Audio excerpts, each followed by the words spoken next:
ټوله نړۍ کې نن د خوراک نړیواله ورځ لمانځل کیږي او ملګري ملتونو دا ځل د دې ورځې موضوع په انساني صحت د ناپاکه خوراکونو او اوبو اثرات ټاکلې ده. د پیښور د کرکلي پوهنتون د فوډ ساينس او ټیکنالوژي څانګې ښوونکی پروفیسر ډاکټر احسان معبود قاضي د دې ورځې په مناسبت ډیوه ته وایي پاکستان په بنیادي توګه صنعتي نه بلکې یو زرعي هیواد دی، خو د دې باوجود د ملک GDP کې د زراعت صرف 19% برخه ده.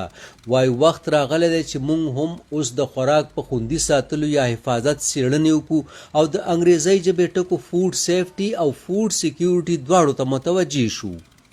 هغه هر قسمه خوراک دی چې هغه د هر قسمه د نقصان نه محفوظ او څه قسمه بیماریانې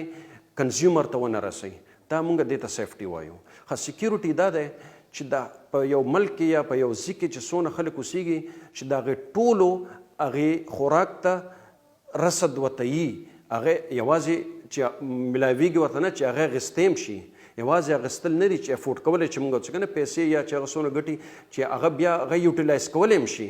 وایي د پاکستان تر ټولو زیات فصل غنم دی او د 2018-19 د حکومتي شمیرو تر مخه دلته 6.3 میلیونه ټنه غنم پیدا شوي او پاکستان شاوخوا 3 ټنه غنم د 1 هکټار په سر پیدا کوي، خو صنعتي هیواد فرانس بیا 8 ټنه غنم د 1 هکټار نه اخلي. بلخوا هم د یاد پوهنتون یو بل ښوونکی پروفیسر محمد الیاس خان وای مونږ له به د خوراکي توکو پیداوار کې نه یوازې اضافه کول وي بلکې هغه د کروندې جوګه ځمکې به هم ژغورل وي په کومو چې تیزۍ سره کورونه جوړیږي. زمونږ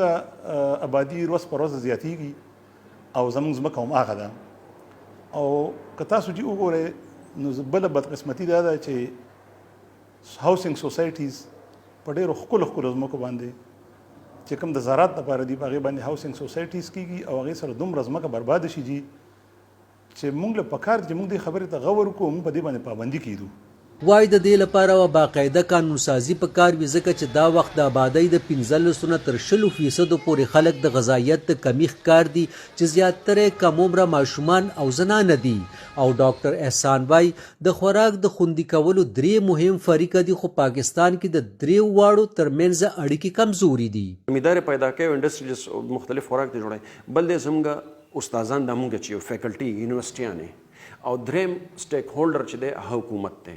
نو دې په دې منځ کې له درې واړو خپل منځ کې لږ لینک نشته او که شته هغه دونه زیات مضبوط نه دی. نو په دې باندې کول پکار دی چې د زمیندار نه راواله استاز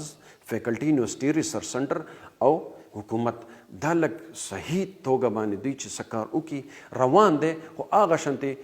فروټ موږ ته نه حاصلېږي، فایدې ته نه حاصلېږي. او وایي که دا رابطې مضبوطې شوې نو د خوراکي توکو او په خصوصي توګه د میوو او سبزیانو چې کومه 30% برخه ضایع کیږي هغه به په کار راشي، نه یوازې کروندګرو او صنعتکارو ته به ګټه ورکړي بلکې د ملک اقتصاد به ورسره هم قوي شي. د همکار هاشم علي سره مدثر شاه، وایس اف امریکا، ډیوه، پیښور.